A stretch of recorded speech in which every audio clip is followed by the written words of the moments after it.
وہ میرے ساتھ والے اپارٹمنٹ میں مقیم تھا۔ میری اور اس کی جان پہچان چند دنوں پہ مشتمل تھی، تاہم ٹیچر ہونے کی وجہ سے وہ میرا دل سے احترام کرتا۔ 5 منٹ کے بعد دروازے پہ دستک ہوئی۔ میں نے دروازہ کھولا، وہ سامنے کھڑا تھا۔ اس کی عمر بمشکل تمام 25 سے 30 سال کے درمیان تھی۔ چہرے کے نقوش دل فریب اور بے انتہا حیرت بھرے تھے۔ قد لمبا اور بال فوجی انداز میں کٹے ہوئے تھے۔ مجھے دیکھتے ہی اس نے تشویش بھرے لہجے میں پوچھا، آپ کی طبیعت کافی حد تک ناساز دکھائی دے رہی ہے تو ہے؟ ضرور بد پرہیزی ہوئی ہوگی۔ میں نے اس کی بات کو نظر انداز کرتے ہوئے کہا، مجھے سلمیٰ ریاض کے کلینک لے چلو، باقی کی تفصیل بعد میں بتاؤں گی۔ اس نے سر اسبات میں ہلایا اور میرے ساتھ اپارٹمنٹ سے باہر آ گیا۔ دن کے 1:45 بج رہے تھے۔ سڑک پہ ٹریفک کا ازدحام تھا۔ اسے ڈرائیونگ میں وقت کا سامنا کرنا پڑ رہا تھا، اس لیے بات چیت کا موقع نہیں ملا۔ ڈاکٹر سلمیٰ ریاض کا کلینک شہر کے مصروف ترین حصے میں واقع تھا۔ میری ان کے ساتھ اچھی خاصی جان پہچان تھی۔ گورنمنٹ سروس سے ریٹائر ہونے کے بعد انہوں نے ہال ہی میں کلینک کھولا تھا۔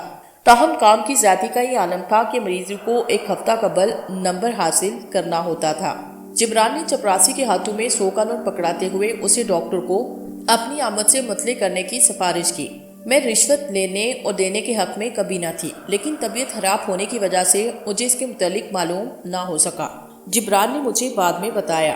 چپراسی نے نوٹ کو جیب کے اندر منتقل کیا اور دروازہ کھول کے اندر چلا گیا۔ کچھ دیر کے بعد اس نے باہر آ کے ہمیں اندر جانے کے لیے کہا۔ ہم نے کمرے کے اندر قدم رکھا۔ ڈاکٹر سلمیٰ بچپن سے 60 کے درمیان قدم رکھتی ہوئی نہایت قابل رخ شخصیت کی مالک تھی۔ چہرے پہ دبی شیشے والی اینک شخصیت میں رعب و دبدبے کا باعث بنی۔ مجھے اندر داخل ہوتا دیکھ کر شفقت بھرے لہجے میں مسکراتے ہوئے بولی، آج غیر متوقع طور پہ تمہیں کلینک میں دیکھ کر مجھے حیرت محسوس ہو رہی ہے۔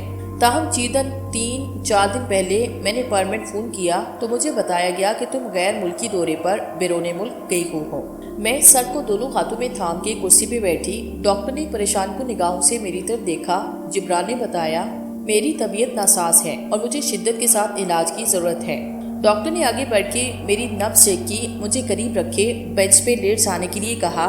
ان کے چہرے پہ نہایت تفتیش بھرے تاثرات تھے، تاہم میں نے کچھ پوچھنے کی کوشش نہ کی کہ چیک اپ کے بعد انہوں نے مجھے کرسی پہ بیٹھنے کے لیے کہا۔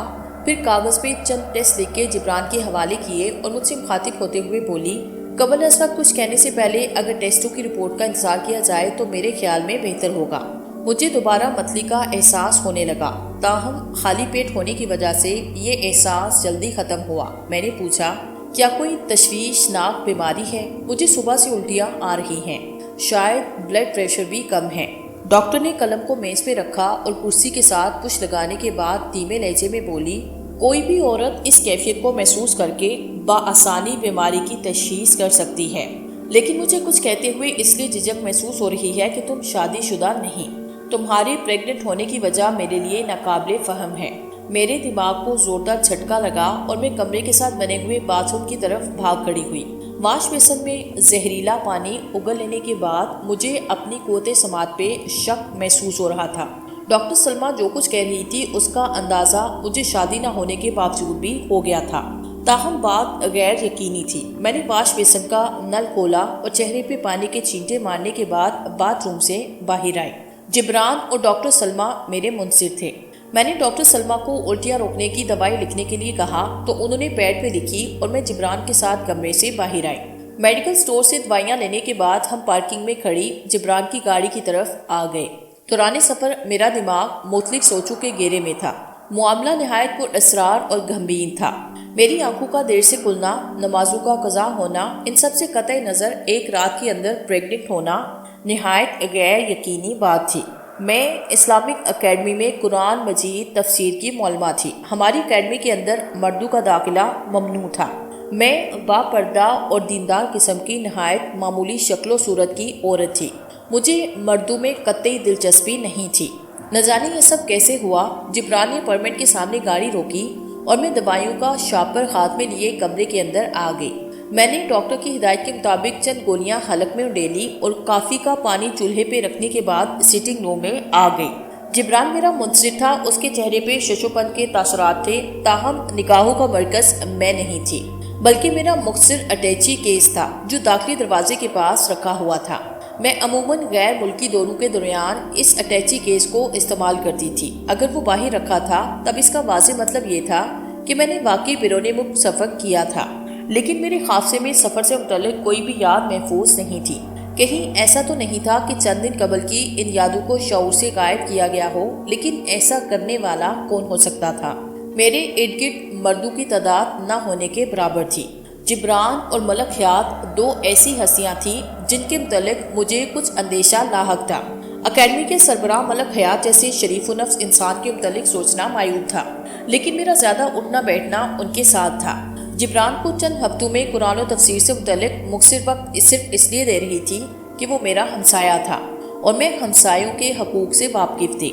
میں نے ایک دفعہ پھر اس کے سراپے کو نگاہوں میں لاتے ہوئے تنقیدی نگاہوں سے جائزہ لیا۔ سرخ سفید رنگ، معصومیت بھرے نقوش، قد لمبا، قابل تعریف شخصیت، کردار و فعل کے لحاظ سے نہایت شریف اور فطرتاً شرم و حیا اور پرخلوص طبیعت کا مالک تھا۔ مختصر عرصے کے دوران اس نے کبھی بھی میری آنکھوں میں آنکھیں ڈال کے بات نہیں کی تھی۔ یہ بات سوچنا بھی شرم اور نہایت گھٹیا سوچ کے مترادف تھی کہ وہ دوران غفلت میرے ساتھ معیوب حرکت کرنے کا متحمل ہو سکتا تھا۔ اس کے باوجود بھی صنف مخالفت کی ذات کچھ بعید نہیں تھا۔ میں نے اسے کچن میں جا کے کافی تیار کرنے کے لیے کہا۔ وہ خاموشی کے ساتھ اندر چلا گیا۔ اس کے جانے کے بعد میں نے بریف کیس کا جائزہ لیا۔ ہینڈل کے پاس پیلے رنگ کا ٹیگ لگا تھا۔ میں نے اسے اتارا۔ ٹیگ کے پچھلی طرف Andhera Express bogie number 5 seat number 120 تحریر تھا۔ میں نے زیر لب نام دہرایا، Andhera Express bogie number 5 seat number 120۔ یقیناً کسی نامعلوم اور پراسرار ٹرین کا نام تھا۔ ٹیگ لگے ہونے کی وجہ سے یہ کہنا بید از قیاس نہیں کہ میں نے اس کے ذریعے کسی دور دراز علاقے کا سفر کیا تھا جس کے متعلق میری یادداشت میں کچھ بھی درج نہیں تھا۔ میں نے بریف کیس کو کھولا۔ وہ ضروریاتی زندگی کے سامان سے بھرا تھا۔ ٹوتھ پیسٹ، کنگھی، سرما اور دوران سفر پڑھنے والی کتابوں کا مجموعہ۔ کپڑوں کو الٹنے پلٹنے پر مجھے ایک مختصر کاغذ پہ چند الفاظ کی صورت میں نامعلوم ایڈریس ملا۔ میں نے نگاہ الفاظ پہ دوڑائی، علی پور سیدہ محلہ 2 تارہ امروہہ۔ حیرت انگیز طور پہ تحریر میری اپنی تھی۔ میں نے کب اور کیوں لکھی، مجھے اور باتوں کی طرح اس کے بارے میں بھی کچھ بھی یاد نہیں تھا۔ جبران کافی کے مگ تھامے سٹنگ روم میں داخل ہوا۔ وہ کافی بڑی اچھی بناتا تھا۔ میں جب بھی اس کے پرمے میں تفسیر و تعلیم کے سلسلے کے لیے جاتی تب کافی سے شغل ضرور ہوتا تھا۔ وہ میرے سامنے صوفے پہ بیٹھا اور کھوجتی ہوئی نگاہوں سے میری طرف دیکھنے لگا۔ میں نے پوچھا، کبھی ٹرین میں سفر کیا ہے یا پھر ان کی تفصیل سے واقف ہو؟ اس نے انکار میں سر ہلایا۔ مجھے اندھیرا ایکسپریس کے نام کی ٹرین کے متعلق معلومات درکار ہیں۔ کہاں جاتی ہے، کہاں سے آتی ہے، ٹائمنگ شیڈول کیا ہے اور کہاں کی ٹرین ہے؟ جبران نے حیرت بھری لہجے میں پوچھا۔ کچھ عجیب سا نام ہے، اندھیرا ایکسپریس، میں نے پہلے کبھی نہیں سنا۔ ہو سکتا ہے ہال میں ہی اس کا قیام ہوا ہو۔ بکنگ آفس میں میرا جانے والا ہے، میں اچھی طرح فون کر کے معلومات حاصل کرتا ہوں۔ وہ اٹھ کے فون کی طرف چلا گیا۔ گولیاں کھانے سے میری طبیعت بحال ہوئی اور مجھے بھوک لگنے لگی۔ میں نے صبح سے کچھ نہ کھایا تھا۔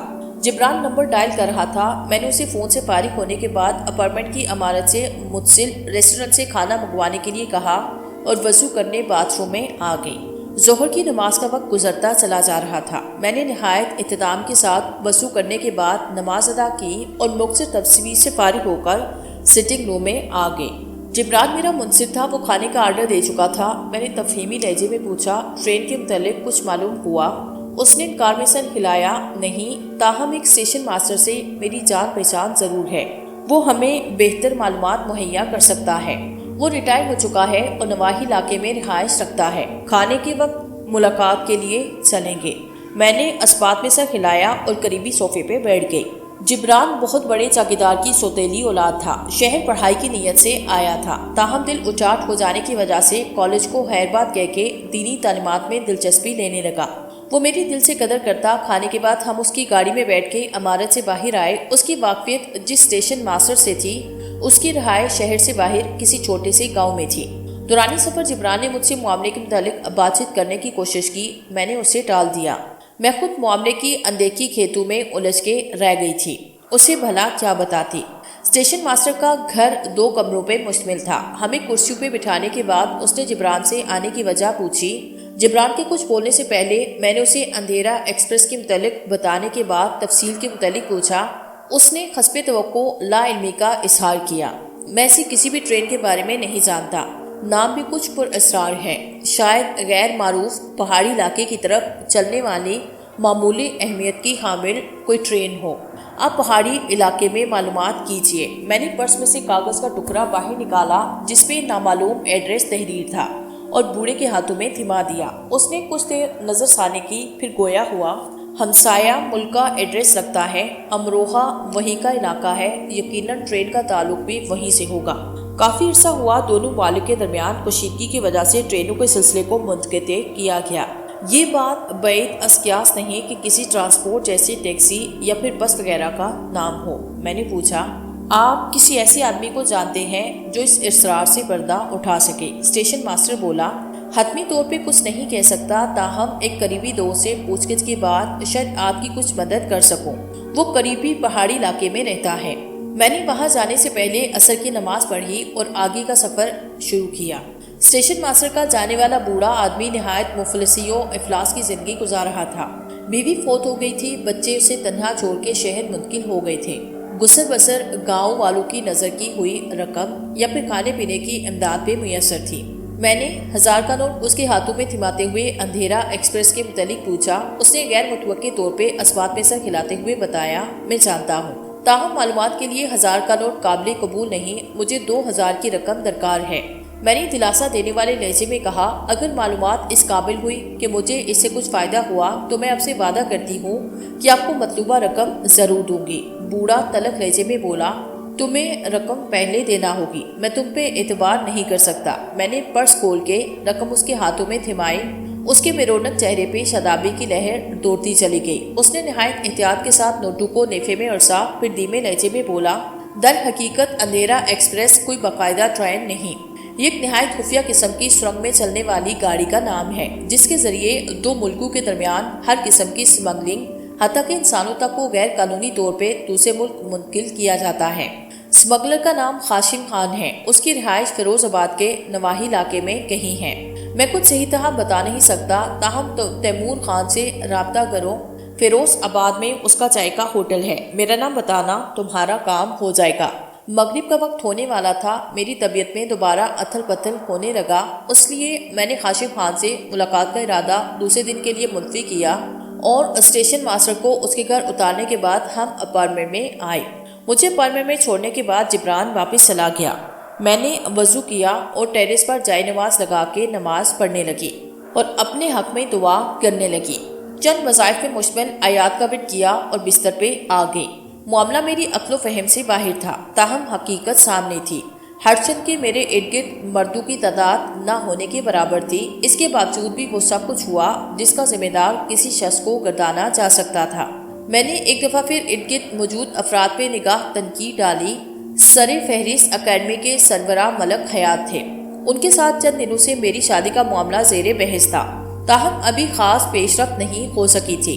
وہ نہایت خاموش طبع اور سادہ طبیعت کے مالک تھے، 5 وقت کے نمازی پرہیزگار ہونے کے علاوہ غیر شادی شدہ تھے اور ان کی طرف سے کبھی کوئی غیر اخلاقی حرکت سرزد نہیں ہوئی تھی۔ اپارٹمنٹس کی مالک بیوی بچوں والا زن مرید قسم کا شوہر تھا، بیوی کی اجازت کے بغیر پانی پینے کو بھی گناہ سے تشبیہ دیتا تھا۔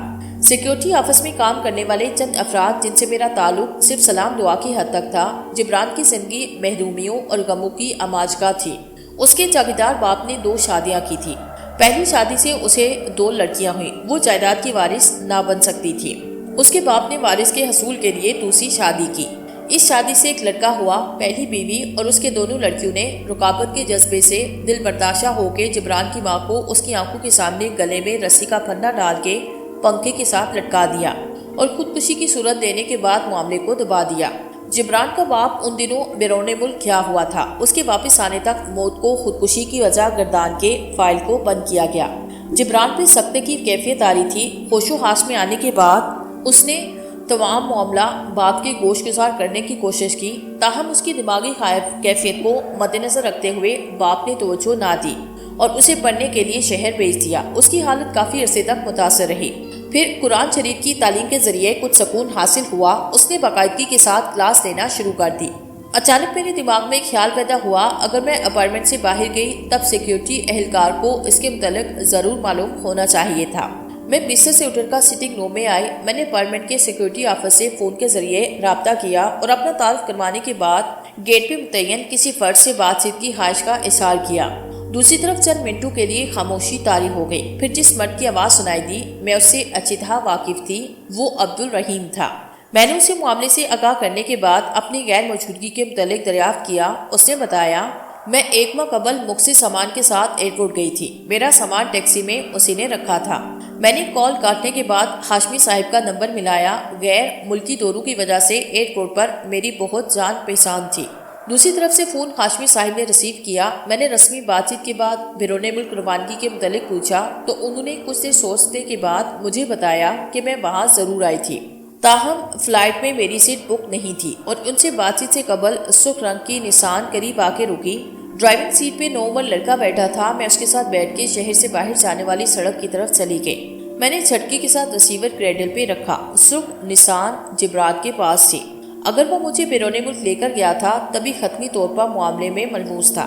میں نے دوبارہ اپارٹمنٹس کے سیکیورٹی آفس کا نمبر ملایا، ان سے جبران کی غیر حاضری کے متعلق دریافت کیا۔ دوسری طرف سے دماغ کو جھنجھوڑ دینے والا انکشاف ہوا کہ وہ ایک ماہ قبل میرے جانے کے بعد باہر گیا تھا اور اس کی واپسی گزشتہ رات میرے آنے کے ساتھ ہوئی تھی۔ میں نے ریسیور کریڈل کی پٹھا اور بستر پہ لیٹنے کے بعد پھوٹ پھوٹ کر رونے لگی۔ یہ بے بسی کے آنسو تھے۔ میں نے زندگی میں پہلی دفعہ کسی مرد پہ اعتبار کیا تھا اور اس کا خمیازہ مجھے اپنی عصمت کھو دینے کی صورت میں ملا تھا۔ میری دماغی کیفیت اعتدال پر نہیں تھی۔ مجھے کسی مستحکم سہارے کی اشد ضرورت تھی جسے میں دل کی کیفیت بتا کے دماغ کا بوجھ ہلکا کر سکتی، لیکن میرے ارد گرد ایسا کوئی نہ تھا۔ اس لیے بے اختیار ہو کے روتی رہی تاکہ مجھ پہ غصے کی کیفیت طاری ہو گئی اور میں بے سود ہوتی چلی گئی۔ رات کے 3 بجے میری آنکھ کھلی۔ مجھے متلی محسوس ہو رہی تھی۔ میں نے گولی حلق میں اڈیلی اور وضو کرنے کے بعد ٹیرس پہ آ گئی۔ چودھویں کا چاند اپنے جوبن میں تھا۔ 400 چاندنی پھیلی تھی۔ میں نے چائے نماز بچھا کے تہجد ادا کی اور قرآن شریف کی تلاوت میں مشغول ہو گئی۔ میری طبیعت ٹھیک ہونے لگی۔ سوچنے سمجھنے کی کیفیت بیدار ہوئی۔ میں نے معاملے پہ دوبارہ نظر ثانی کی۔ جبران کے معاملے میں ملوث ہونے کے امکان نہ ہونے کے برابر تھے۔ اس کی دبی ہوئی شخصیت ایسے دلیرانہ اقدام کی متقاضی نہیں ہو سکتی تھی۔ پردے کے پیچھے کوئی اور تھا۔ جبران کو صرف ڈمی کے طور پہ استعمال کیا جا رہا تھا۔ اندھیرا ایکسپریس کے متعلق اتنی آسانی کے ساتھ معلوم ہونا اس بات کا واضح ثبوت تھا کہ مجھے صحیح راستے پہ ڈالنے کے لیے اس کا نہایت خوبصورتی کے ساتھ استعمال کیا جا رہا تھا۔ میں نے چائے نماز کو سمیٹا، قرآن شریف کو الماری میں منتقل کرنے کے بعد بستر پہ لیٹ کر اپنے اگلے لاہے عمل پہ غور کرنے لگی۔ جبران یقیناً اس شخص سے واقف تھا جس نے میری زندگی کو تباہ کیا تھا۔ اگر میں اس پہ زور زبردستی کرتی تب وہ خوفزدہ ہو کے مجھے اس کے متعلق بتا سکتا تھا۔ وہ جو کوئی بھی تھا ہمسایہ ملک میں پوشیدہ تھا۔ اکیڈمی ختم ہو جانے کی صورت پہ میرے پاس اس کے علاوہ اور کوئی چارہ کار نہیں تھا کہ میں اندھیرا ایکسپریس کے ذریعے ہمسایہ ملک کا سفر کرتی اور اس شخصیت سے ملنے کے بعد اس غیر انسانی فعل کا بدلہ لینے کی کوشش کرتی۔ مجھے نیند کچھ دیر سے آئی۔ فجر کی نماز میں نے قضا پڑھی۔ ناشتہ کرنے کے بعد جبران کے فلیٹ کی طرف آئی۔ دروازے کو تالا لگا تھا۔ صبح کے 8 بج چکے تھے۔ وہ اتنی جلدی اٹھنے کا عادی نہیں تھا۔ میں نے معلوماتی کاؤنٹر سے اس کے بارے میں پوچھا۔ انہوں نے بتایا کہ وہ رات کو اپارٹمنٹ چھوڑ کے چلا گیا ہے۔ میں نے مینیجر سے اس کے اپارٹمنٹ کی چابی حاصل کی اور کمرے میں آ گئی۔ وہ اپنا تمام سامان سمیٹ کے گیا تھا، تاہم ٹیلی فون سیٹ کے پاس رکھی نوٹ بک میں مختلف ایڈریسوں اور نمبروں کے ساتھ ہمسایہ ملک کا وہ ایڈریس لکھا تھا جو میرے بریف کیس سے ملا تھا۔ میں نے نوٹ بک میں لکھے ہوئے ایڈریس سے اس کا موازنہ کیا۔ علی پور سیدہ، محلہ دوتارہ، امروہہ۔ ایڈریس وہی تھا جو میرے پرس میں رکھے ہوئے کاغذ پہ تحریر تھا۔ دورانی تلاش ایڈریس کے علاوہ مجھے اور کوئی مفید چیز دستیاب نہ ہو سکی۔ میں نے اپارٹمنٹ کی چابی مینیجر کے حوالے کی اور اپنے کمرے میں آ گئی۔ میرا ارادہ مستحکم ہو گیا تھا۔ اس کے علاوہ میرے پاس اور کوئی چارہ کار باقی نہیں بچا تھا کہ میں اندھیرا ایکسپریس کے ذریعے ہمسایہ ملک کی طرف سفر جاری کروں۔ وہاں کچھ ایسا تھا جس کے لیے مجھے وہاں بلائے جانے کے لیے مجبور کیا جا رہا تھا۔ میں نے بریف کیس میں سامان پیک کیا۔ دواؤں پہ مشتمل لفافے کو بریف کیس میں رکھ کر اپارٹمنٹ کی باہر آ گئی۔ بینک سے رقم نکالنے کے بعد مجھے فیروز آباد تک کا سفر بذریعہ ٹرین کرنا پڑا۔ تیمور خان کے چائے کا ہوٹل گاؤں کے مصروف ترین مقامات میں سے ایک تھا۔ میں نے اسے بوڑھی شخص کا حوالہ دینے کے بعد جب قاسم خان سے ملنے کی خواہش کا اظہار کیا تب تیمور خان کاؤنٹر پہ اپنے لڑکی کو بٹھا کے میرے ساتھ ہوٹل سے باہر آیا۔ قاسم خان کا گھر زیادہ دور نہیں تھا۔ حویلی کی طرز پہ بنا ہوا یہ گھر پکا اور کافی بڑا تھا۔ دروازے پہ کھڑے دربان کو تیمور خان نے میرے متعلق بتایا۔ دربان ہمیں حویلی سے منسلک بیٹھک میں بٹھا کر اندرونی کمرے کی طرف چلا گیا۔ اس کے جانے کے بعد تیمور خان نے پوچھا، اگر تم غیر قانونی طور پہ ہمسایہ ملک جانا چاہتی ہو تو مناسب رقم کا بندوبست کر لو، اس کے بغیر بات چیت کرنے سے بھی وہ اجتناب کرے گا۔ میں نے اسے جھوٹ بتایا کہ میرے پاس کچھ رقم موجود ہے، باقی کا انتظام میں مطلوبہ مقام پہ پہنچنے کے بعد بآسانی کر لوں گی۔ وہ خاموش ہو گیا۔ کچھ دیر کے بعد قاسم خان کمرے میں داخل ہوا۔ اس کا چہرہ کرہت، آنکھیں خونہار، لمبا قد اور وہ شلوار قمیض میں ملبوس تھا۔ تیمور خان نے اٹھ کے اسے سلام کیا اور میرے متعلق بتانے کے بعد کمرے سے باہر نکل گیا۔ قاسم خان نے مجھے مخاطب کرتے ہوئے کہا، ہمسایہ ملک کے اندر جانے کا معاوضہ 10,000 ہے۔ ہمارا سفر رات کے اندھیرے میں شروع ہوگا اور صبح کے اجالے پہ ختم ہو جائے گا۔ ابھی دن کا 1:30 بجا ہے۔ فیروز آباد میں کوئی قابل رہائش ہوٹل نہیں، اس لیے میری حویلی کے اندر بنے ہوئے کمروں کا کرایہ ایک دن کے حساب سے 500 روپے ہے، کھانے پینے کی اخراجات کے علاوہ۔ میں نے اس کی بات کو نظر انداز کرتے ہوئے پوچھا، سرنگ میں سفر کے بعد تم مجھے کہاں اتارو گے؟ ظاہر ہے ویرانے میں اتارنے کی صورت میں مجھے مشکل درپیش آئے گی۔ اس نے بتایا، محترمہ سہولیات رقم کو مد نظر رکھتے ہوئے دی جاتی ہیں۔ بارڈر سے مزید آگے آپ جہاں جانا چاہیں گی میرے آدمی آپ کو وہاں لے جائیں گے۔ اس کا مطلوبہ معاوضہ آپ کو ملکی کرنسی میں ادا کرنا ہوگا۔ میں نے کچھ اور سرسری معلومات کے متعلق بات چیت کی اور حویلی میں بنے صاف ستھرے کمرے میں آ گئی۔ کمرے میں چارپائی اور کرسی کے علاوہ باتھ روم کی سہولت بھی موجود تھی۔ میں نے وضو کیا، ظہر کی نماز ادا کرنے کے بعد کھانے کا انتظام کرنے لگی۔ کھانا سادہ لیکن مزیدار تھا۔ کھانے کے بعد میں آرام کی نیت سے چارپائی پہ لیٹ گئی۔ بہت سے خدشات دماغ میں گردش کر رہے تھے۔ دیار غیر میں جہاں میرا جانے والا کوئی نہ تھا، وہاں مجھے پریگنینسی کی حالت میں جانا چاہیے تھا یا نہیں؟ ابھی کچھ ہوا نہیں تھا۔ اگر میں واپس چلی جاتی تو مجھے بآسانی کہیں اور ملازمت مل جاتی، تاہم ایسی صورت میں حقیقت سے پردہ نہیں اٹھ سکتا تھا، جو میرے بڑھتے ہوئے تجسس کی تسکین کے لیے نہایت ضروری تھا۔ امروہہ ضلع علی پور سیدہ میں وہ سب کچھ تھا جسے میں لاشعوری طور پہ دیکھ چکی تھی۔ یقیناً جبران بھی وہی تھا۔ میں قاسم خان کے ذریعے وہاں تک جا کے بخوبی واپس آ سکتی تھی۔ اگر کوئی قباحت تھی تو صرف کاغذات کی غیر موجودگی اور جان پہچان نہ ہونے کی تھی۔ انہی سوچوں کے درمیان میری آنکھ لگ گئی۔ 8 بجے دروازے پہ دستک ہوئی۔ میں نے دروازہ کھولا۔ دونوں عورتیں میری منتظر تھیں۔ انہوں نے روانگی کی اطلاع دی۔ میں نے ساڑی کے اوپر برقع پہنا اور دونوں کے ساتھ حویلی سے باہر آئی۔ دروازے کے پاس تانگا کھڑا تھا۔ عورتوں نے مجھے اس میں بیٹھنے کے لیے کہا۔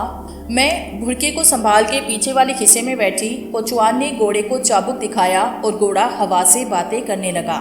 رات اندھیری تھی۔ پہاڑی علاقے میں ہو کا عالم طاری تھا۔ بھیڑیوں کے چلانے کی وقتاً فوقتاً آواز کے علاوہ اور کوئی آواز سنائی نہیں دے رہی تھی۔ ارد گرد کا منظر اندھیرے میں پوشیدہ تھا۔ مجھے اس سے کوئی سروکار نہیں تھا۔ میں ارادے کی تکمیل کے لیے سب کچھ کرنے کے لیے آمادہ تھی۔ حیرت کی بات یہ تھی کہ سفر میں میرے علاوہ اور کوئی شریک نہیں تھا کہ باقی مسافروں سے ملاقات اندھیرا ایکسپریس میں ہونے کی امید تھی۔ مجھے سردی محسوس ہونے لگی تو میں سمٹ سکڑ کر تانگے کے کونے میں دبک کے بیٹھ گئی۔ عشاء کی نماز میں نے تانگے میں بیٹھے بیٹھے پڑھی۔ گھوڑے کو محسوس رفتار کے ساتھ آگے بڑھتے ہوئے گھنٹے سے زیادہ کا وقت ہو گیا تھا۔ ابھی تک منزل مقصود کے آثار دکھائی نہ دیے۔ نماز پڑھنے کے بعد میں نے گردن موڑ کر سڑک سے نیچے کی طرف دیکھا تو مجھے اندھیرے میں چند روشنیاں جگمگاتی دکھائی دی جو تیزی کے ساتھ قریب آ رہی تھی۔ میں نے اٹیچی کیس پہ گرفت مضبوط کی اور ساڑی کے پلو کو سنبھالنے کے بعد برقعے کا پردہ آگے کر دیا۔ تانگا پکی سڑک سے اتر کے کچی میں داخل ہوا اور کچھ آگے جانے کے بعد درختوں کے جھنڈ میں رک گیا۔ کوچوان نے مجھے نیچے اترنے کے لیے کہا۔ میں نیچے اتر آئی۔ کچے راستے کے ساتھ ایک ذیلی راستہ نیچے ترائی کی طرف جا رہا تھا۔ کوچوان نے میرا ٹیکسی کیس سنبھالا اور اس راستے پہ آگے بڑھنے لگا۔ میں نے اس کی تقلید کی۔ اس راستے کے اختتام پہ وہ روشنیاں موجود تھیں جنہیں میں نے ٹانگے میں سے دیکھا۔ روشنیوں سے آگے سنگلاخ چٹیل پہاڑوں کا خیلہ دکھائی دے رہا تھا۔ ہم آہستہ رفتار کے ساتھ چلتے ہوئے روشنیوں کے درمیان تک پہنچے۔ یہ چند پرانی طرز کی بنی ہوئی لالٹینوں کی روشنیاں تھیں۔ زمین کے 50-60 گز کے حصے کو ہموار کر کے پلیٹ فارم کی شکل دی گئی تھی چند بینچوں پر 8-10 افراد بیٹھے تھے، ان میں 3 عورتیں تھیں جو میری طرح ہمسایہ ملک کے محسوس کپڑوں میں ملبوس تھیں۔ پلیٹ فارم کے ساتھ ریل کی آخری پٹری پہاڑ کے اندر جا رہی تھی۔ ریلوے کا کچھ نظام کسی حد تک یہاں موجود تھا، تاہم مجھے یقین تھا کہ اس میں حکومت ملوث نہیں، یہ سب غیر قانونی تھا۔ پلیٹ فارم میں داخل ہونے کے بعد کوچوان نے مجھے آٹو والے بینچ پہ بیٹھنے کے لیے کہا اور خود کچے راستے پہ چلتا ہوا واپس گھوڑا گاڑی کی طرف چلا گیا۔ میں نیچے بینچ پہ بیٹھی ان عورتوں میں سے ایک کا نام زبیدہ تھا، وہ جلدی میرے ساتھ گھل مل گئی۔ میرے پوچھنے پر اس نے بتایا، ہمارے بہت سے رشتہ دار ہمسایہ ملک میں رہتے ہیں اور ہمیں جب بھی ان سے ملنے کے لیے وہاں جانا ہوتا ہے تو ہم اندھیرا ایکسپریس کا انتخاب کرتے ہیں، یہ محفوظ اور سستا راستہ ہے۔ میں نے پوچھا کیا کوئی ٹرین وغیرہ کا چکر ہے؟ پلیٹ فارم سے نیچے دکھائی دینے والی پٹری اس بات کی طرف اشارہ کرتی ہے۔ اس نے اس بات میں سر ہلایا، ایک چھوٹی سی ٹرین ہے، در حقیقت کافی عرصہ قبل یہاں کوئلہ نکالنے کی کان ہوا کرتی تھی۔ اس کے متروک ہو جانے کے بعد ہاشم خان نے سب کچھ گورنمنٹ سے لیز پر حاصل کر لیا۔ کوئلے کی کان کو مضبوط اور محفوظ سہارا دینے کے بعد اس نے مزید کھدائی کروائی اور سرنگ کا دوسرا راستہ ہمسایہ ملک کی سرحد کے پار جو باجوہ گاؤں کے پاس نکالا۔ سرنگ کے اندر آخری پٹری گورنمنٹ کی طرف سے نصب تھی۔ کوئلہ نکالنے والے ڈبے اور مختصر انجن میں اسے حکومت کی طرف سے ملا تھا۔ ان سب کو مرمت اور رد و بدل کی ضرورت تھی۔ ہاشم خان نے گورنمنٹ سے قرضہ لے کے ڈبوں اور انجن کی حالت کو بہتر بنایا، پٹریوں کے جال کو ملکی حدود کے اندر پھیلایا، پلیٹ فارم کو مختصر اسٹیشن کی صورت دی اور اپنے کام کا آغاز کر دیا۔ میں حیرت بھرے چہرے کے ساتھ اس کی باتوں کو سن رہی تھی۔ اس کی خاموش ہونے پر میں نے پوچھا کہ اتنے دور دراز کے علاقے تک تشہیر اور معلومات کو عام کرنے کے لیے اس نے ایسا کیا کیا جو مسافر قانونی راستہ چھوڑ کر غیر قانونی راستے کی طرف کھنچے چلے آئے؟ زبیدہ نے بتایا، ہمسایہ ملک کی ایمبیسی میں ہاشم خان کا چھوٹا بھائی چپڑاسی لگا ہے۔ وہ لوگوں کو آسانی اور سستے راستے کا لالچ دے کر فیروز آباد لاتا ہے۔ ایک دفعہ جو اس راستے کا انتخاب کرتا ہے وہ دوبارہ قانونی راستے کی بجائے اسی کو ترجیح دیتا ہے۔ میں نے آج سے 3 سال قبل جب پہلی دفعہ اندھیرا ایکسپریس کے ذریعے ہمسایہ ملک کا سفر کیا تب قانونی راستے کو نظر انداز کیا۔ یقیناً تم بھی اسی راستے پہ سفر کرنے کے بعد اپنے خاندان کو اس پہ سفر کی نصیحت کرو گی۔ یہی نصیحت ہاشم خان کی ترقی کا ذریعہ ہے۔ آج اس کے پاس ایسے مقصد اور مستقل مسافر ہیں جو ہر 2-3 مہینوں کے بعد ہمسایہ ملک تک جاتے اور واپس آتے ہیں۔ اس میں اسمگلرز کی تعداد زیادہ ہے۔ ہماری بات چیت درمیان میں رہ گئی۔ مبہوت سی گڑگڑاہٹ کی آواز سے ماحول گونج اٹھا۔ قریبی پہاڑوں میں سے اندھیرا ایکسپریس کا پر اسرار سایہ جو غیر واقعی سائے کی صورت اختیار کیے ہوئے تھا، نمودار ہو کر مختصر اسٹیشن کی طرف بڑھنے لگا۔ بینچوں پہ بیٹھے ہوئے افراد کے جسموں میں بے چینی کی لہر دوڑی اور وہ اپنا سامان ہاتھوں میں تھام کر اٹھ کھڑے ہوئے۔ ان میں چند ایسے تھے جن کا سامان لکڑی کے کریٹوں میں بند تھا۔ یہ سب اسمگلنگ کی نیت سے اپنا مال ہمسایہ ملک لے جا رہے تھے۔ گڑگڑاہٹ کی آواز میں شدت پیدا ہوئی۔ کالے رنگ کا بھدا انجن مختصر اسٹیشن کی عمارت میں داخل ہو کے جھٹکے کے ساتھ رک گیا۔ اس کے پیچھے چند بوگیاں لگی تھی، یہ عام ٹرین کی بوگیوں سے چھوٹی تھی۔ ان کی سائڈ کی زیادہ تر دیواریں خالی اور مختصر آہنی ڈنڈوں پہ مشتمل تھی۔ یہ بالکل کسی پارک میں چلنے والی گاڑی کے ڈبوں کی طرح تھی۔ کسی بھی ڈبہ یا پھر انجن کے اندر لائٹ کا نام و نشان نہیں تھا۔ انجن کے ساتھ والا ڈبہ سامان رکھنے کے لیے مخصوص تھا۔ اس ڈبے میں سے ایک ادیر عمر آدمی نیچے اتر کر مسافروں کی طرف آیا۔ مسافروں نے اپنا سامان اس کے حوالے کرنا شروع کر دیا۔ وہ سامان لینے کے بعد اس پہ ٹیگ لگا کے بوگی نمبر اور مسافر کا نام تحریر کرتا، پھر سامان کو اٹھا کے انجن کے پیچھے لگے ہوئے ڈبے میں منتقل کر دیتا۔ مسافر بوگی نمبر اور سیٹ نمبر لے کر اپنے ڈبے کی طرف چلا جاتا۔ مجھے بوگی نمبر 3 اور سیٹ نمبر 15 ملی۔ یہ فیملی ڈبہ تھا۔ زبیدہ کی سیٹ میرے ساتھ تھی۔ سیٹ سخت اور سرد تھی۔ پہاڑی علاقے میں گرمیوں کے موسم میں بھی رات نہایت ٹھنڈی اور یک بستہ ہوتی ہے۔ مجھے اپنے جسم میں کپکپی کی لہر دوڑتی محسوس ہوئی۔ میرے پاس کپڑوں کا فقدان تھا، تاہم زبیدہ مکمل تیاری کے ساتھ آئی تھی۔ اس نے شاپنگ بیگ میں سے کمبل باہر نکالا اور ہم دونوں نے اوڑھ لیا۔ اس کا شوہر اور بچے سامنے والی سیٹ پر بیٹھے تھے۔ میں نے آیت الکرسی کا ورد کیا، پھر سفر کی دعا کرنے کے بعد گاڑی چلنے کا انتظار کرنے لگی۔ انجن کو ڈبوں سے اتار کر مخالف جانب لگایا جا رہا تھا۔ میں نے زبیدہ سے پوچھا، سفر کتنے گھنٹوں پہ محیط ہوگا؟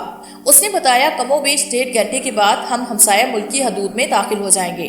آگے کا سفر ہمیں پیدل طے کرنا ہوگا۔ یوں سمجھو کہ ہمارے سفر کا یہ نہایت حساس معاملہ ہوگا۔ پہاڑ کے اوپر ہمسایہ ملک کی فوج تعینات ہے اور ہلکی سی آواز بھی انہیں اپنی طرف متوجہ کر سکتی ہے۔ حالات سے کچھ بعید نہیں۔ احتیاط کا تقاضا یہ ہے کہ سرنگ میں سفر کرنے والے تمام مسافر ہمیشہ محتاط رہیں گے۔ میں نے پوچھا، سرنگ سے باہر نکلنے کے بعد ہمیں قریبی شہروں تک پہنچانے کے لیے کیا اقدامات ہوں گے؟ زبیدہ نے بتایا باجوارہ گاؤں میں ہاشم خان کے بڑے بھائی کا ہوٹل ہے۔ تمام مسافر ایک دن کے لیے وہاں قیام کریں گے۔ ہاشم خان کے بھائی کا اثر و رسوخ وہاں قابل قدر ہے۔ ریل گاڑی پہلی پہاڑی علاقے میں داخل ہوئی، گڑگڑاہٹ کی آواز میں زیادتی پیدا ہوئی۔ میں نے اونچی آواز میں زبیدہ سے پوچھا، یہ تمام کام غیر قانونی حکومت کی آنکھ سے بچا کر کرنا ممکن نہیں، وہ سب کچھ کیسے کر رہا ہے؟ زبیدہ مسکراتے ہوئے بولی، حکومت کے کاغذات میں ہاشم خان نے یہ پہاڑی سرنگ لیز پہ حاصل کی۔ دن کے وقت اسے کوئلہ نکالنے کے لیے استعمال کیا جاتا ہے۔ اسمگلنگ کا کام رات کے اندھیرے میں ہوتا ہے۔ یہاں ارد گرد آبادی نہیں، کوئلے کی کان میں کام کرنے والے تمام مزدور ہاشم خان کے ساتھ فیروز آباد سے آتے ہیں۔ وہ صبح سے شام تک کام کرتے ہیں، ہاشم خان کی ہمراہی میں واپس چلے جاتے ہیں۔ اندھیرا ایکسپریس کے متعلق کسی کو بتانے والا یہاں کوئی پایا نہیں جاتا۔ گاڑی اچانک کی سرنگ میں داخل ہوئی۔ گپ اندھیرا پہلے ہی طاری تھا، اب اس میں مزید اضافہ ہوا۔ ہمارے یک بستہ جسموں کو یکلخت گرمی کا احساس ہوا۔ چند لمحے یہ گرمی نہایت فرحت بخش محسوس ہوئی، اس کے بعد جسم پسینے میں شرابور ہونے لگے۔ زبیدہ نے کمبل اتار کے شاپنگ بیگ میں رکھ لیا۔ ٹرین کی رفتار آہستہ ہوئی، پھر وہ جھٹکے کے ساتھ رکی۔ سرنگ میں قدموں کی آواز سنائی دی۔ پھر ٹارچ کی محدود روشنی میں چند افراد نے مسافروں کو آکسیجن ماسک اور اس سے منسلک مکثر سلنڈر پکڑانا شروع کر دیے۔ وہ ان کے استعمال کا طریقہ بتاتے چلے جا رہے تھے۔ میں نے سلنڈر کو سیٹ پہ رکھا، ابھی اس کے استعمال کی نوبت نہیں آئی۔ ٹرین دوبارہ آگے بڑھنے لگی۔ سرنگ کو لکڑی کے شہیتروں سے سہارا دیا گیا۔ چھت سے زمین کی اونچائی ٹرین کے ڈبوں کو مد نظر رکھے ہوئے کی گئی تھی۔ کچھ ہی دیر میں ہمارے جسم پسینے میں شرابور ہو گئے۔ ہوا میں آکسیجن کی گیس انتہائی حدود سے بھی آگے نکلنے لگی۔ تب آکسیجن سلنڈر نے کام دکھائی دیا۔ ڈبے کے اندر گمبھیر خاموشی طاری تھی۔ میں نے آیتو کا ورد شروع کر دیا۔ تب مجھے وقت کا کچھ پتہ نہ چلا، سفر کتنا طویل تھا اور کتنا وقت گزرا۔ ہوش مجھے تب آیا جب ٹرین جھٹکے کے ساتھ رکی۔ میں اور زبیدہ ڈبے سے نیچے آئے۔ یہاں ملگجی روشنی طاری تھی۔ گاڑی ایک مؤثر پلیٹ فارم پہ کھڑی تھی۔ سرنگ آگے جا کے گھوم رہی تھی، تاہم زمین پہ پٹری نہیں تھی۔ زبیدہ نے بتایا کہ ہم کچھ ہی دیر میں ہمسایہ ملک کی حدود میں داخل ہو جائیں گے۔ پلیٹ فارم پہ اس کا شوہر اور بچے کھڑے تھے۔ وہ حضرات جنہیں اسمگلنگ کے لیے سامان آگے لے جانا تھا، انہیں کلی درکار تھے، اور یہ کلی اندھیرا ایکسپریس کے منتظمین کی جانب سے سرنگ میں بدرجہ عدم موجود تھے۔ وہ سیاہ کپڑے پہنے دیواروں کے ساتھ کھڑے تھے۔ زبیدہ بولی، ان کے ریٹ محسوس کردہ ہیں، ان میں کمی بیشی ممکن نہیں۔ زیادہ سامان کی مناسبت سے ان کے پاس ریڑے بھی ہیں۔ سامان ان ریڑوں میں منتقل کیا جا رہا تھا۔ زبیدہ اور اس کے گھرانے کے پاس سامان کی تعداد کچھ زیادہ تھی، اس لیے انہوں نے بھی کلی کا انتخاب کیا۔ زبیدہ نے زبردستی میرا بریف کیس بھی کلی کو تھمایا اور گیس ماسک کے ساتھ لگے مخصوص سلنڈروں کو ہاتھوں میں اٹھائے۔ ہم نے ہمسایہ ملک کی حدود میں سفر کا آغاز کر دیا۔ زمین پتھریلی لیکن ہموار تھی، اس کے باوجود بھی کلیوں کو سامان سے بھری ریڑیوں کو آگے لے جانے میں دقت کا سامنا کرنا پڑ رہا تھا۔ غیر ملکی حدود میں داخل ہونے کے فوراً بعد ہاشم خان کے ایک آدمی نے آگے بڑھ کے عورتوں سے بھڑکے اور دیگر ایسا سامان جس میں آیتوں پہ مشتمل کتابیں، تعویذ، قرآن، پاکستانی کرنسی اور وہ ملبوسات شامل تھے جن کے ذریعے ہماری شناخت ہو سکتی تھی، ہم سے امانتن لیے اور پاکستانی کرنسی کی مناسبت سے ہمیں ہمسایہ ملک کی کرنسی دے دی گئی۔ ہم سے لیے گئے سامان اور بکوں پہ انہوں نے ہمارے ناموں کی پرچیاں چسپاں کر دی۔ یقیناً واپسی پر یہ سامان ہمیں واپس مل جانا تھا۔ ایک دفعہ پھر آگے کا سفر شروع ہوا۔ میں نے زبیدہ سے پوچھا، میں پہلی دفعہ وہاں جا رہی ہوں، مجھے راستوں اور مکانات کے متعلق کچھ علم نہیں، مجھے وہاں کیا کرنا ہوگا؟ وہ بولی، وہاں گائیڈ بھی ہے اور ہاشم خان کے آدمی معقول معاوضہ لے کر جہاں کہو وہاں پہنچا دیتے ہیں۔ تاہم میرے خیال میں گائیڈ زیادہ بہتر ہیں، وہ سب مسلمان ہیں، تمہارے ساتھ بھرپور تعاون کریں گے۔ ہمارا سفر مزید ایک گھنٹے پہ مفید ثابت ہوا۔ بچے تھک کے رونے لگے۔ ان کے باپ نے انہیں گود میں اٹھایا، لیکن آکسیجن کے سلنڈر کی وجہ سے چلنا دشوار ثابت ہونے لگا۔ تب اس کے لیے جو کلی حضرات کی خدمات یا عوض معاوضہ حاصل کی جانے لگی، سرنگ کے دہانے کے پاس پہنچ کے مسافروں کو ٹھنڈی بوتلیں اور مختلف کھانے پینے کا سامان فروخت کیا گیا۔ یہ سب ایک نہایت وسیع اور منظم کاروبار پہ مبنی تھا۔ یہاں ہر سہولت موقع کی مناسبت سے دستیاب تھی۔ آپ پیسہ دے کر سب کچھ حاصل کر سکتے تھے۔ سرنگ کے خارجی دہانے کے پاس کئی بینچ رکھے تھے۔ مسافر ان بینچوں پہ بیٹھے، ان سے گیس ماسک اور سلنڈر واپس لے لیے گئے۔ ابھی رات کا کچھ حصہ باقی تھا۔ ہمیں منہ اندھیرے ہاشم خان کے ہوٹل تک پہنچنا تھا۔ آدھا گھنٹہ آرام کرنے کے بعد ہم سرنگ سے باہر آئے۔ ٹھنڈی اور معطر ہواؤں نے ہمارا خیر مقدم کیا، تاہم اندھیرے کی دبی چادر اب بھی قائم و دائم تھی۔ راستہ نہ ہموار تھا، ہمیں سنبھل کے قدم رکھنا پڑ رہے تھے۔ کچھ آگے جانے کے بعد ہم کچے راستے پہ پہنچے۔ قریب ہی کوئی ندی بہہ رہی تھی۔ مینڈکوں کے ٹرانے کی آوازیں اور آبی پرندوں کی محسوس آوازیں سنائی دے رہی تھی۔ آبادی کا دور دور تک نام و نشان نہیں تھا۔ تھوڑا آگے جانے کے بعد ہمیں درختوں کے جھنڈ کے درمیان 2 ٹرک کھڑے دکھائی دیے۔ کلیوں نے سامان کو پچھلے ٹرک میں منتقل کرنا شروع کر دیا، جبکہ ہمیں دوسرے ٹرک میں بیٹھنے کے لیے کہا۔ وہاں بیٹھنے کے لیے مناسب انتظام نہیں تھا۔ ٹرک کی زمین آہنی تھی، لیکن زبیدہ کے کہنے کے مطابق سفر زیادہ طویل نہیں تھا۔ مسافروں کے بیٹھتے ہی ٹرکوں نے آگے کا سفر شروع کیا۔ کچے علاقے میں یہ سفر نہایت دشوار اور تکلیف دہ ثابت ہوا۔ تاہم سڑک پہ پہنچنے کے بعد مستقل لگنے والے جھٹکوں میں کمی واقع ہوئی اور ٹرکوں کی رفتار میں بھی اضافہ ہوا۔ صبح 4:30 بجے کے قریب ہم شہباز خان کے ہوٹل تک پہنچے۔ رقم کی ادائیگی اور مختلف حفاظتی ہدایات کے بعد ہمیں ہوٹل میں کمرے دے دیے گئے۔ میرا کمرہ زبیدہ کی فیملی کے ساتھ بالا تھا۔ مجھے ایک دفعہ پھر متلی کا احساس ہونے لگا۔ کھانے کی خواہش بھی سر ابار رہی تھی۔ میں نے روم سروس کو فون کر کے ناشتہ لانے کے لیے کہا اور الٹی روکنے والی گولی کھانے کے بعد باتھ روم میں آئی۔ میں نے نہایت اہتمام کے ساتھ وضو کیا۔ نماز پڑھنے کے بعد چند صورتوں کا وظیفہ کرنے لگی۔ اس اثناء میں ویٹر نے ناشتہ ٹیبل پہ رکھا۔ وہ مجھے نماز پڑھتے ہوئے ٹکٹکی باندھے دیکھ رہا تھا۔ وظائف سے فارغ ہونے کے بعد میں نے اسے ٹپ دی، تب وہ بولا، پچھلی دفعہ آپ کے ساتھ 2 افراد اور بھی تھے، وہ اس دفعہ ساتھ نہیں آئے۔ میں نے چونکتے ہوئے اس کی طرف دیکھا، پھر مزید ایک نوٹ اس کے ہاتھ پہ رکھتے ہوئے پوچھا، انہی کی تلاش میں یہاں آئی ہوں، کیا تم مجھے بتا سکتے ہو کہ ان کا حلیہ کیا تھا؟ ویٹر بولا، مجھے حیرت ہے کہ آپ ان کے متعلق کیوں پوچھ رہی ہیں؟ وہ آپ کے قریبی رشتہ دار تھے، تاہم مجھے سروکار نہیں، میں بتا دیتا ہوں۔ ان میں ایک نوجوان لڑکا اور دوسرا ادھیر عمر تھا۔ اس کے بعد اس نے جو حلیہ بیان کیا، وہ سننے کے بعد مجھے یہ جاننے میں دشواری کا سامنا کرنا پڑا کہ وہ جبران اور خیاط اکیڈمی کے سربراہ ملک خیاط تھے۔ حیرت کا شدید پہاڑ میرے سر پہ ٹوٹا۔ مجھے جبران بھی سکتا، تاہم ملک خیاط صاحب کے متعلق میرے وہم و گمان میں بھی جو نہیں تھا۔ سوچنے کی بات یہ تھی کہ مجھے ہمسایہ ملک کیوں لایا گیا؟ کیا معاملے کے پیچھے کوئی خاص مقصد کار فرما تھا، یا پھر جسمانی ضرورت پوری کرنے کے لیے مجھے استعمال کیا گیا تھا؟ ویٹر اس کے علاوہ اور کچھ نہیں جانتا تھا۔ میں نے ناشتے کی ادائیگی کی۔ اس کے جانے کے بعد بے دلی کے ساتھ ناشتہ کیا۔ میرا دماغ مختلف سوچوں کے گھیرے میں تھا۔ جبران اور ملک خیاط صاحب مجھے ایک ماہ ہمسایہ ملک میں گھماتے پھراتے رہے، لیکن میرے دماغ میں اس کے متعلق کچھ بھی موجود نہیں تھا۔ ایسے لگتا تھا جیسے ان گزرے واقعات کو میرے دماغ سے کھرچ کر باہر نکال دیا ہو۔ میں نے فجر کی نماز اسی وضو میں ادا کی اور آرام کی نیت سے بستر پر لیٹ گئی۔ تمام رات کی تھکن نے رنگ دکھایا اور میں گہری نیند سو گئی۔ دن کے 1:30 بجے دروازے پہ دستک ہوئی۔ میں نے دروازہ کھولا، ویٹر سامنے کھڑا تھا۔ اس نے معذرت طلب کرتے ہوئے مجھ سے کھانے کے متعلق دریافت کیا۔ میرا کھانے کا ارادہ نہیں تھا، تاہم ویٹر کا دل رکھنے کے لیے میں نے کچھ آرڈر دے دیا۔ وہ جانے لگا تو میں نے اسے روکتے ہوئے پوچھا، مجھے کچھ مزید معلومات ان دونوں افراد کی مناسبت سے درکار ہیں، مثلاً ان کی باجرا گاؤں سے آگے کی منزل کیا تھی، یا پھر ان کے رشتہ داروں کے متعلق جو بھی معلوم ہو جائے تو میں تمہیں معقول معاوضہ دینے کے لیے تیار ہوں۔ ویٹر سوچ میں پڑ گیا، پھر ہچکچاتے ہوئے بولا، میرے لیے بتانا مناسب تو نہیں، لیکن آپ کو نماز پڑھتے دیکھ کر میرے دل میں آپ کے لیے عزت و احترام کا گوشہ بیدار ہو گیا ہے۔ میں آپ کی مدد ضرور کروں گا، تاکہ مجھے ان دونوں افراد کے متعلق اس سے زیادہ کچھ اور معلوم نہیں کہ ان کا براہ راست تعلق آپ کے ساتھ تھا۔ اس کے باوجود بھی میں ایک ایسی ہستی سے واقف ہوں جو ان دونوں کے ان مکانات کے متعلق جانتی ہیں جہاں ان کا آنا جانا تھا۔ میں نے پرس میں سے چند نوٹ نکال کے اس کی ہتھیلی میں رکھتے ہوئے کہا، میں تمہاری ہمیشہ احسان مند رہوں گی اگر تم نے میرے لیے اتنا بھی کر دیا۔ اس نے نوٹ واپس کرتے ہوئے کہا، مجھے اس کی ضرورت نہیں، میں بغیر کسی مفاد کے آپ کی مدد کرنا چاہتا ہوں۔ میں نے نوٹ واپس لیے۔ چند لمحے خاموش رہنے کے بعد وہ دوبارہ بولا، ہمارے ہوٹل کی محسوس سروس میں چند پرائیویٹ ٹیکسیاں بھی کام کرتی ہیں، ان میں سے ایک روپا کی ہے۔ آپ کے ساتھ آنے والے دونوں افراد نے اس کی ٹیکسی کا انتخاب کیا۔ روپا اس جگہ سے آگاہ ہے جس کے متعلق انہوں نے اسے بتایا ہوگا۔ اب کھانا کھا کر تیار ہو جائے، میں روپا کے متعلق معلوم کرتا ہوں۔ وہ آرڈر کی تکمیل کے لیے کمرے سے باہر نکلا۔ اس کے جانے کے بعد میں نے وضو کیا اور ظہر کی نماز کے لیے چادر بچھا کے کھڑی ہو گئی۔ نماز کے بعد میں نے چند آیتوں کا ویٹ کیا۔ میرے فارغ ہونے سے قبل ویٹر نے میز پہ کھانا لگایا۔ میں نے چادر کو جسم کے گرد اوڑھا اور کھانا کھانے میں مشغول ہو گئی۔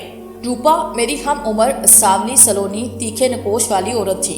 وہ سرخ شلوار قمیض پہنے ہوئے تھی۔ اس کی ٹیکسی بہت پرانی اور زنگ آلود تھی، تاہم اس کے کہنے کے مطابق انجن عربی گھوڑے کی طرح طاقتور اور تازہ دم تھا۔ مجھے دیکھتے ہی اس نے پہچانا اور دونوں ہاتھ سینے کے پاس جوڑتے ہوئے بولی، رام کی کرپا ہونی چاہیے، میرا دماغ کمپیوٹر کی طرح 3 ماہ پہلے کی اس فہرست کے متعلق بھی اچھی طرح جانتا ہے، جنہیں میں نے مختلف جگہوں سے اٹھایا اور مختلف جگہوں تک پہنچایا۔ آپ سے ملاقات تو صرف 1 ماہ قبل ہوئی تھی۔ میں نے ٹیکسی میں بیٹھتے ہوئے کہا، تو پھر تمہارے دماغ کا امتحان ہو جائے، میں نے اسی جگہ جانا ہے جہاں تم نے 1 ماہ پہلے میرے ساتھ آئے ہوئے افراد کو چھوڑا تھا۔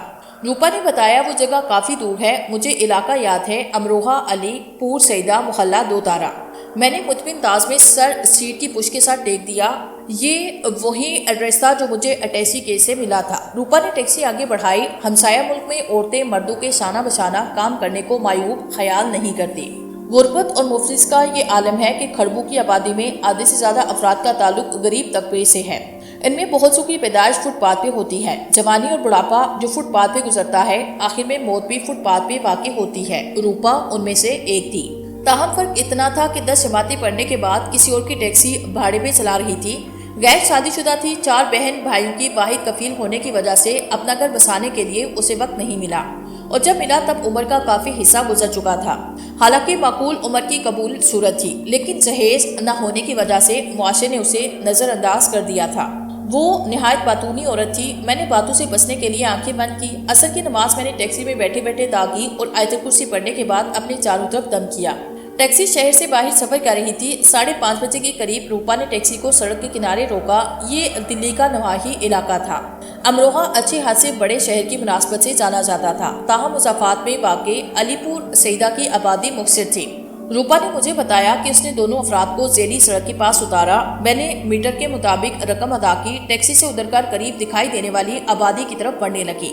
یہ ایک صاف ستھرا کاروباری طبقے سے تعلق رکھنے والا علاقہ تھا۔ انڈسٹریل ایریا نواح میں دکھائی دے رہا تھا۔ مجھے جبران اور حیات صاحب کی یہاں آمد کی وجہ سمجھ نہیں آئی، اور اس سوچے بالاتر انہیں وسیع و عریض علاقے میں تلاش کرنا ممکن دکھائی نہیں دے رہا تھا۔ میں نے کمرشل ایریے میں قدم رکھا۔ یہاں مختلف کمپنیوں کے دفاتر اور کالج کی عمارتیں دکھائی دے رہی تھی۔ پیدل چلنے والوں کی تعداد نہ ہونے کے برابر تھی۔ اکا دکا اسٹوڈنٹ کتابیں ہاتھوں میں تھامے گھومتے دکھائی دے رہے تھے۔ میں پہلی گلی سے نکل کر دوسری میں داخل ہوئی۔ تھوڑا آگے جانے کے بعد مجھے غیر متوقع طور پر ملک حیات اکیڈمی کا مختصر بورڈ دکھائی دیا۔ میرے اٹھتے قدم جہاں تھے وہیں چمکے رہ گئے۔ ہماری اکیڈمی ہمسایہ ملک میں کام کر رہی تھی۔ میں اس سے آگاہ نہیں تھی، تاہم جماکے کے ساتھ ایک خیال دماغ میں ابھرا۔ جبران اور حیات صاحب کی آمد اکیڈمی کے قیام سے متعلق ہو سکتی تھی۔ اسی مناسبت سے اس کی رہائش اکیڈمی کی عمارت میں متوقع ہو سکتی تھی۔ میں نے آگے بڑھ کے گیٹ پہ لگی ہوئی بیل پہ انگلی رکھ دی۔ دور کہیں گھنٹی بجنے کی آواز سنائی دی۔ میرے جسم میں اچانک بے چینی کی لہر دوڑنے لگی۔ میں وہاں تک پہنچنے میں کامیاب ہو گئی تھی جہاں مجھے لاشعوری نیند کے دوران لایا گیا تھا۔ یقیناً حالات سے پردہ اٹھنے والا تھا۔ قدموں کی آواز سنائی دی، پھر جھٹکے کے ساتھ دروازہ کھلا۔ ایک چپراسی کی وردی پہنے آدمی کی صورت دکھائی دی۔ میں نے اسے مخاطب کرتے ہوئے کہا، ملک حیات صاحب کو بتاؤ کہ ہمسایہ ملک سے ان سے ملاقات کے لیے کوئی آیا ہے۔ آدمی نے غیر متوقع طور پہ اس بات میں سر ہلایا، مجھے اندر آنے کے لیے کہا۔ میں نے عمارت کے اندر قدم رکھا۔ کار پورچ کے سامنے برآمدہ بنا ہوا تھا جس میں 4 کمروں کے دروازے دکھائی دے رہے تھے۔ میرے آگے چلنے والا آدمی تیسرے دروازے کے پاس رکا۔ اس نے دروازے پہ دستک دی۔ اندر سے حیات صاحب کی آواز آئی، عبدالرحیم، باہر جو کوئی بھی ہے اسے اندر بھیجو۔ آدمی نے دروازہ کھولا، مجھے اندر جانے کا اشارہ کیا۔ میں نے ہچکچاتے ہوئے کمرے میں قدم رکھا۔ یہ ایک طویل و عریض ہال کمرہ تھا۔ باقی 2 کمروں کے دروازے اسی ہال میں کمرے سے منسلک تھے۔ کمرے کے اندر 10 کے قریب افراد میرے منتظر تھے۔ یہ سب جانے پہچانے چہرے تھے۔ غیر متوقع صورتحال کو محسوس کرتے ہوئے مجھے متلی کا احساس ہوا۔ دماغ پہلے سے سائنسی کر رہا تھا۔ آنکھوں کے سامنے کمرہ ایک دم گھومنے لگا اور میں چکرا کے زمین پہ گر پڑی۔ گرنے سے پہلے مجھے احساس ہوا کہ جیسے کسی نے پھرتی کے ساتھ آگے بڑھ کے مجھے تھام لیا ہو۔ آنکھیں بند ہونے سے قبل میں نے حیات صاحب کے چہرے کو اپنے چہرے کے قریب دیکھا، پھر بے خود ہو کر ان کے بازو میں جھول گئی۔ وہ شاید فرحت بخش ٹھنڈک کا احساس تھا جس نے میرے دماغ میں ہلچل پیدا کر دی۔ مدھم آوازوں نے مجھے ہوش و حواس سے آشنا کرنا شروع کر دیا۔ سب جانے پہچانی آوازیں تھیں۔ دیار غیر میں اپنوں کا احساس نہایت سکون بخش محسوس ہوا۔ میں نے آسودگی کے ساتھ احساس سے مغلوب ہو کر آنکھیں کھولی۔ ماحول یکلہت تالیوں کی آواز سے گونج اٹھا۔ وہ سب اپنی خوشی کا اظہار تالیاں بجا کے کر رہے تھے۔ ان میں ملک حیات، جبران، رضوانہ، اسلامک اکیڈمی کی پرنسپل طاہرہ، مجیب رحمان اور اکیڈمی سے تعلق رکھنے والے تمام اساتذہ موجود تھے۔ پہلا احساس مجھے یہ ہوا کہ میں اپنے ملک میں واقع اکیڈمی کی عمارت میں ہوں۔ پھر تمام واقعات فلم کی طرح پردہ سمت پہ پھیلنے لگے اور وہ ہڑبڑا کے اپنی جگہ سے اٹھ کھڑی ہوئی۔ وہ سب میرے سامنے مسرت بھرا چہرہ لیے کھڑے تھے۔ ملک حیات صاحب مجھ سے مخاطب ہوتے ہوئے بولے، ہم تمہیں ہمسایہ ملک کی سرزمین پہ خوش آمدید کہتے ہیں۔ میں تمہاری دماغی کیفیت کے متعلق بخوبی اندازہ لگا سکتا ہوں، اس لیے تمہاری حیرت کو جلد دفاع کرنے کی کوشش کروں گا۔ بات کوئی غیر معمولی یا فطرت سے ہٹ کر نہیں، لیکن مجھ سے نادانستگی میں جو گناہ سر سود ہوا، میں اس کی تلافی کے لیے اپنے آپ کو تمہارے سامنے پیش کرتا ہوں۔ تو مجھے سزا بھی دو، وہ مجھے منظور ہوگی۔ وہ کچھ دیر کے لیے خاموش ہوئے۔ رضوانہ نے پانی کا گلاس بھر کے میرے ہاتھوں میں تھمایا۔ میرا حلق سوکھ کے کانٹا ہو رہا تھا۔ میں نے ایک گھونٹ میں پانی حلق میں اڈیلا۔ خاص کچھ بحال ہوئے۔ میں نے ارد گرد نگاہ دوڑائی۔ وسیع و عریض ہال میں کرسیاں اور میزیں رکھ کر لیکچر روم کی صورت دی گئی۔ میں جس کرسی پہ بیٹھی تھی اس کی آگے نہایت قیمتی لکڑی سے بنی ہوئی میز رکھی تھی۔ اکیڈمی کے اساتذہ اور دوسرا اسٹاف کرسیوں پہ بیٹھا تھا۔ ملک حیات صاحب دوبارہ گویا ہوئے، تم مجھ سے زیادہ اچھی طرح جانتی ہو کہ دین و تبلیغ کا سلسلہ صدیوں سے چلتا آ رہا ہے۔ اس بھلائی کے کام میں صرف انسان نہیں بلکہ جنات بھی حتی المقدور حصہ لے رہے ہیں۔ تمہیں یہ جان کر حیرت ہوگی کہ ہماری اکیڈمی میں جنات ہیں۔ یہ انسانوں کے علاوہ غیر مسلم جنات پر بھی تبلیغ میں ہمارا ساتھ دے رہے ہیں۔ ان غیر مسلم جنات کی تعداد ہمارے ملک کی نسبت ہمسایہ ملک میں زیادہ ہے۔ یہ ہماری طرح سوچ و فکر اور حالات و واقعات کو اپنے لحاظ سے استعمال کرنے کی صلاحیت رکھتے ہیں۔ ہندو جنات میں شر پسندی زیادہ ہوتی ہے۔ انسانوں کو پریشان کرنا، انہیں غلط راستے کی طرف راغب کرنا ان کے محبوب مشغلوں میں شامل ہے۔ ہمارا اکیڈمی کی اب تک کی تمام برانچیں مسلم ممالک کی حد تک محدود تھی، تاہم ضرورت اس امر کی تھی کہ غیر مسلم ممالک میں بھی ان کا انعقاد کیا جائے۔ بارش کے پہلے قطرے کی طرح ہم نے ہمسایہ ملک کو پہلا ہدف بنایا اور جنات میں مسلم جماعت کو یہاں منتقل کر دیا۔ دینی امور اور تبلیغ کے سلسلے کو مد نظر رکھتے ہوئے گزشتہ ماہ علی پور سیدہ کی اکیڈمی میں ایک چھوٹی سی میٹنگ رکھی گئی۔ اس میٹنگ کی سربراہی میں نے کی، تاہم دینی امور پہ بات چیت کے لیے تمہیں استعمال کیا گیا۔ تمہارے شعور کو سلا کے لاشعور کے ذریعے معاملے کو آگے بڑھایا گیا۔ کام نہایت تسلی بخش رہا، تاہم مجھ سے انجانے میں غلطی ہوئی جس کا خمیازہ تمہیں بھگتنا پڑا۔ میں ایک دفعہ پھر اپنے اس غیر ارادی فعل پہ شرمندگی محسوس کرتے ہوئے تم سے معافی مانگتا ہوں۔ ہمارے درمیان شادی کے رشتے کی بات کافی دنوں سے چل رہی تھی۔ تمہاری طرف سے نیم رضامندی کا اظہار بھی ہو چکا تھا۔ شاید اس اظہار کو مد نظر رکھتے ہوئے انجانے میں اس فعل کا مرتکب ہو گیا۔ ملک واپسی کے بعد شرمندگی کے احساس نے مجھے نظر چڑھانے پہ مجبور کیا اور میں چند دنوں کے لیے دوبارہ ہمسایہ ملک آ گیا۔ جنات کی جماعت کا اصرار تھا کہ تم ہمسایہ ملک میں ان کے ساتھ کام کرو، اس لیے ملک کی اکیڈمی میں تمہارا استعفیٰ بھیج دیا گیا اور حالات کی دھارے پہ چھوڑ کر تمہیں جمران کی ہمسایہ ملک کی طرف بھجوا دیا گیا۔ میں پھٹ پڑنے والے لہجے میں انہیں مخاطب کرتے ہوئے کہا، دین و تبلیغ کے خوبصورت سلسلے کے درمیان آپ نے جو شر پسندی کی انتہا کی، میرے خیال میں آپ کے اس اقدام پہ شیطان بڑا خوش ہوا ہوگا اور اس فعل سے نگاہیں چرانے کے لیے آپ نے مجھے بیچ پنجھار میں اکیلا چھوڑ کر فرار ہونے کو ترجیح دی، مزید دوگلے پن کا مظاہرہ کیا۔ میں اس کے لیے آپ کو تمام زندگی معاف نہیں کروں گی۔ اکیڈمی کی پرنسپل طاہرہ مجیب الرحمان اپنی جگہ سے کھڑی ہوئی۔ ٹیچر بسما انسان خدا کا پتلا ہے، اس لیے اس سے غلطی ہو ہی جاتی ہے، اگر نہ ہو تو فرشتے اور انسان میں فرق کیا رہ جاتا ہے۔ حضرت آدم علیہ السلام اور بی بی حوا رحمۃ اللہ علیہ سے جنت میں غلطی سرزد ہوئی اور دنیا میں زندگی کا آغاز ہوا۔ قابیل اور قابیل سے اپنی بہن کے لیے قتل ہوا اور شر پسندی کے سلسلے کو تقویت ملی، تاہم معاف کر دینے کی جو فضیلت اسلام میں ہے اسے تم اچھی طرح واقف ہو۔ در حقیقت حیات صاحب کا قصور اتنا زیادہ نہیں جتنا دکھائی دے رہا ہے۔ اس فعل کے لیے اکسانے کی وجہ وہ میٹنگ تھی جو گزشتہ ماہ علی پور سیدہ کی اس اکیڈمی میں منعقد ہوئی۔ فراغت کے بعد ملک حیات صاحب نے باقاعدہ اس بات کا اعلان کیا کہ وہ جلدی تمہارے ساتھ رشتہ ازدواجی میں بندھنے کے بعد ہمسایہ ملک میں باقاعدہ دین و تبلیغ کے سلسلے کے لیے اپنی بقایا زندگی نظر کرنے والے ہیں۔ اس تقریب کے دوران ہم سب نے مختصر رسم کے طور پہ تم دونوں کو اسٹیج پہ بٹھا کے سلامی دی اور تم دونوں اسی وقت نہ دکھائی دینے والے مضبوط بندھن میں بندھ گئے۔ شاید اس بندھن کو منصور سے حاضر رکھتے ہوئے ملک صاحب سے غلطی سرزد ہو گئی۔